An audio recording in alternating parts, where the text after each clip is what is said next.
नवरात्रि पहला दिन माँ शैलपुत्री की कथा।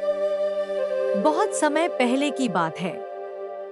प्रजापति दक्ष की एक अत्यंत सुंदर और तेजस्वी पुत्री थी, सती।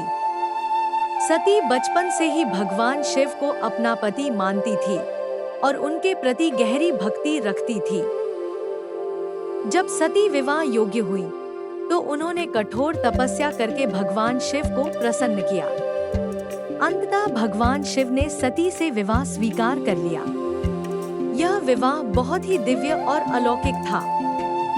लेकिन सती के पिता राजा दक्ष को यह विवाह पसंद नहीं था। उन्हें भगवान शिव का साधु रूप और उनका जीवन तरीका अच्छा नहीं लगता था। इसी कारण उनके मन में शिव जी के प्रति अहंकार और द्वेष भर गया। एक दिन राजा दक्ष ने एक भव्य यज्ञ का आयोजन किया।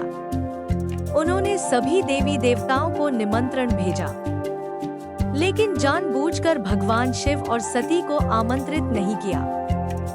जब सती को इस यज्ञ के बारे में पता चला, तो उन्होंने शिव जी से वहां जाने की इच्छा जताई। शिव जी ने समझाया, जहां हमें आमंत्रण नहीं मिला, वहां जाना उचित नहीं है। लेकिन सती का मन नहीं माना और वे अपने पिता के घर चली गई। वहां पहुंचकर सती ने देखा कि कोई भी उनका सम्मान नहीं कर रहा है। राजा दक्ष ने तो शिव जी के बारे में अपमानजनक बातें भी कही। यह सब सुनकर सती का हृदय दुख से भर गया। उन्होंने सोचा, जिस स्थान पर मेरे पति का अपमान हो, वहां रहना भी पाप है। और उसी क्षण सती ने यज्ञ अग्नि में अपने प्राण त्याग दिए। जब भगवान शिव को यह समाचार मिला, तो वे क्रोध और शोक से भर उठे। उन्होंने वीरभद्र को उत्पन्न किया, जिसने दक्ष का यज्ञ नष्ट कर दिया। इसके बाद सती ने पुनः जन्म लिया। इस बार वे पर्वतराज हिमालय के घर जन्मी और शैलपुत्री के नाम से प्रसिद्ध हुई। माँ शैलपुत्री का अर्थ है पर्वत की पुत्री। उन्होंने फिर से भगवान शिव को पाने के लिए कठोर तपस्या की और अंततः शिव जी को पति रूप में प्राप्त किया। पुत्री का स्वरूप और महत्व। माँ शैलपुत्री वृषभ, बैल पर सवार रहती हैं।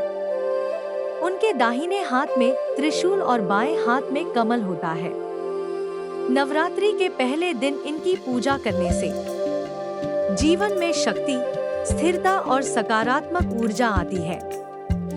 सभी बाधाएं दूर होती हैं।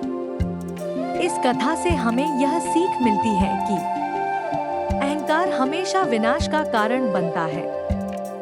सच्ची भक्ति और समर्पण से हर लक्ष्य पाया जा सकता है। और जहां सम्मान न मिले, वहां रहना उचित नहीं।